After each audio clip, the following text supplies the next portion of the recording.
Today we are talking about filmmaking basics.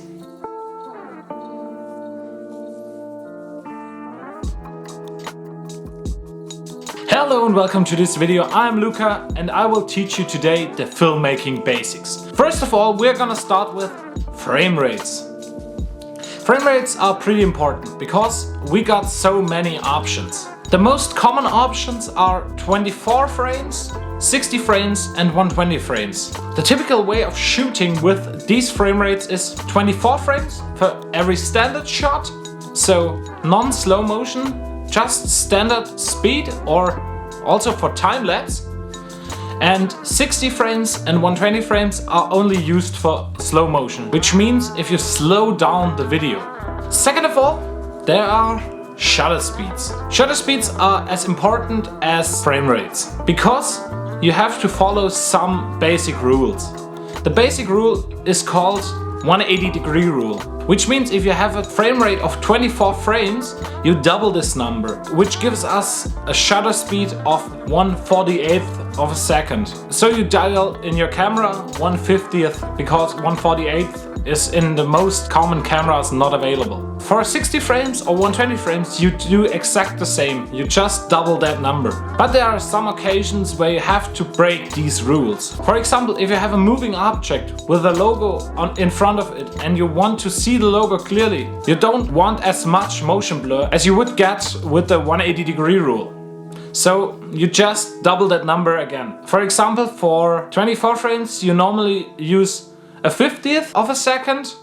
In this case you use 100th of a second, so you get not as much motion blur and the logo is still in frame. The third part of camera settings are apertures. Apertures are pretty important if you want a nice blurry background. For a nice blurry background you need a wide open aperture, so you can get your object in the front more in focus and the background is out of focus, so you concentrate more on the central object. In this case I am the object and my background is all blurred out. There are some situations where you don't want as much background blur. In this case a more closed aperture is better, so you get not as much motion blur, and for an opening shot where you want to show as much of the location as you can, you don't want to use a wide open aperture. So this was the camera internal parts of this video.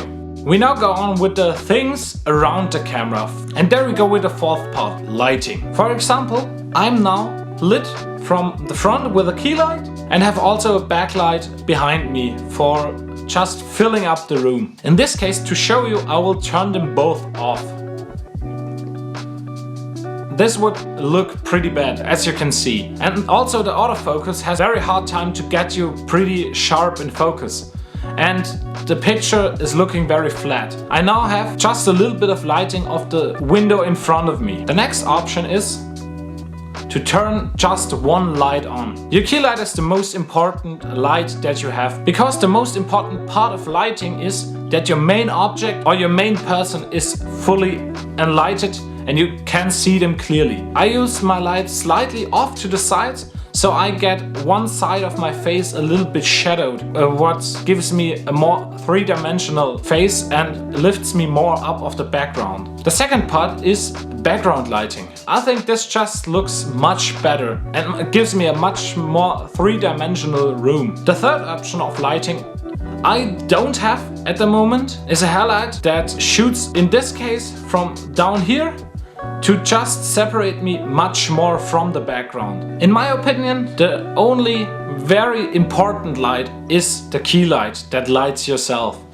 You can use just this one, but every other light is just a little bit of an upgrade to give you more of a separation between you and your background. The fifth part is audio.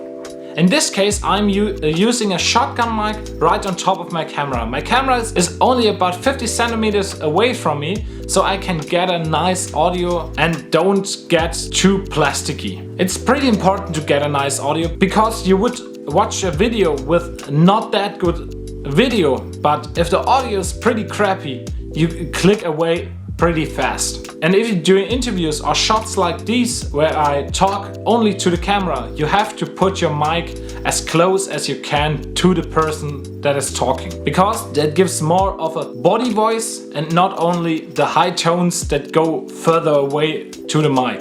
The sixth and last part of this video are music and effects. Music is pretty important to underline the whole video, and most important in scenes with B-roll.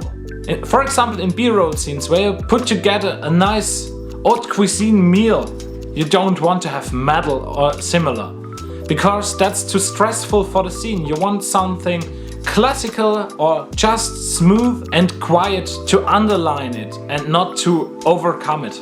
The next part are effects. For example, if we stay in the kitchen, there's some things that just need effect sounds. For example, you have someone cutting something on a chopping board. There, just music is a bit low. And you also want to get the third dimension within. So if someone cuts something on a chopping board, you will put in some nice slicing sounds to underline what the guy is doing. Or if you have some nice motion blur transitions, a swoosh sound is pretty nice because it transfers nicely and much more smoother into the next clip. So that was it for my part today. I wish you all good times, stay safe and see you next time.